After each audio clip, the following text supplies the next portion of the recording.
major leagues. And what happens is that, Ted Koppel wants to do this interview with Jackie's roommate, and who's the general manager of the Dodgers, Al Campanis. Well,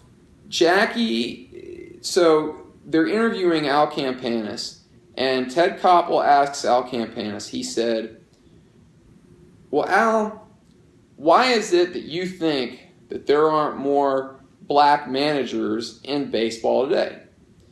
Campanis looks at the camera, perfectly straight face, and says, well, I just don't think that they have some of the necessities that it takes to run a ball club. Koppel gives him a look and says, well, Al, isn't that the same kind of garbage we were hearing 40 years ago? And Campanis, perfectly straight face, looks at him again and says, well, I just don't think that, that they have some of the necessities that it takes, and perfectly straight face says it again. Koppel says, well, hang on, let's just go to a commercial break. So they go to a commercial break. He tries to get Campanis to take back what he says. Campanis won't take back what he says. And he's a nice guy, he seems like a nice guy, but he won't take it back. Well, the Dodgers fired Al Campanis, and rightfully so. They fired him, and the debate raged on. And I read about this. I saw the interview too, not live, but I saw it years later on the Ken Burns baseball series, and then I read about it in the book Dodger Blue. And one of Al's friends came out and made a statement, because in the days that followed that, there was a lot of debate back and forth about, Al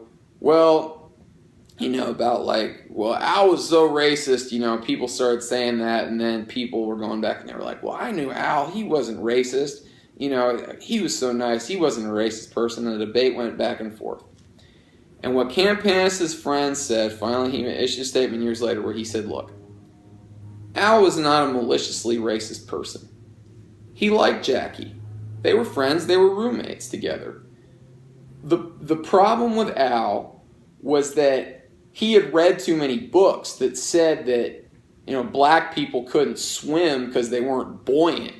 When the reality is that a lot of them couldn't swim because they didn't have access to swimming pools in the inner cities, or they weren't allowed to go into them because they had signs that said no coloreds allowed, And that was, that's a thing that's the ignorant stuff, the ignorant sayings, and kind of these misperceptions and these things that people have, because Magic Johnson, was successful opening up Starbucks in predominantly black neighborhoods. The reason why there hadn't been a lot of success, and he found out, because for years Starbucks thought, well, black people aren't willing to pay $3 for a cup of coffee.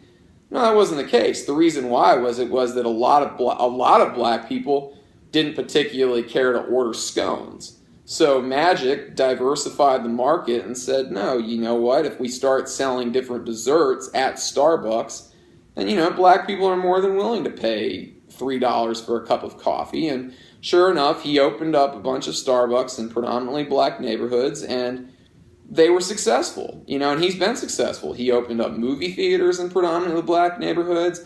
He owns half of the Dodgers, the Sparks, and the Lakers, and has numerous other business investments because of that. And, I love that stuff, and I love that. And, I think that it's great, too, when you see guys like Shaq doing stuff, because I love that Shaq is in law enforcement, because I think one of the biggest problems with police violence today is the fact that, and there are a lot of different issues, but I think there are more good cops than bad cops.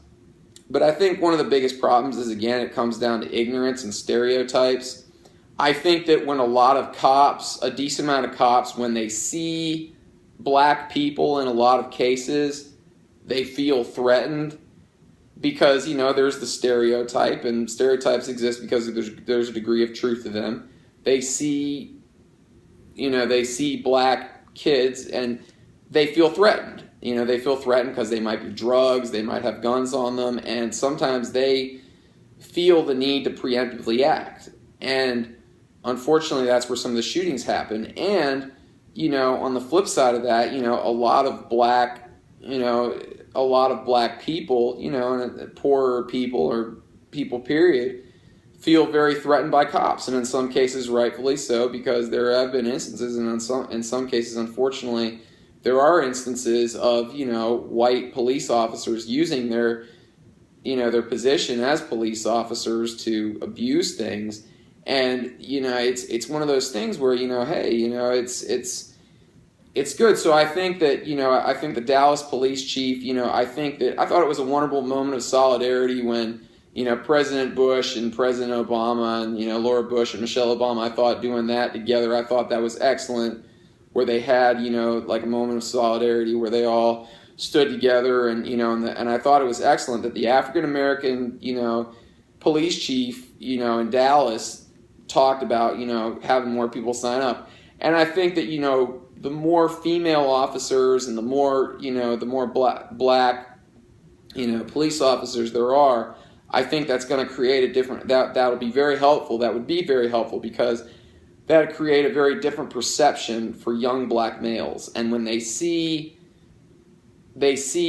people, you know, when a young kid sees a black cop, they think, that has the same skin color, you know, they think, well, you know, hey, you know, maybe that's not so threatening after all. You know, maybe that's something that I could be one day, and I could be a good, fair officer of the law.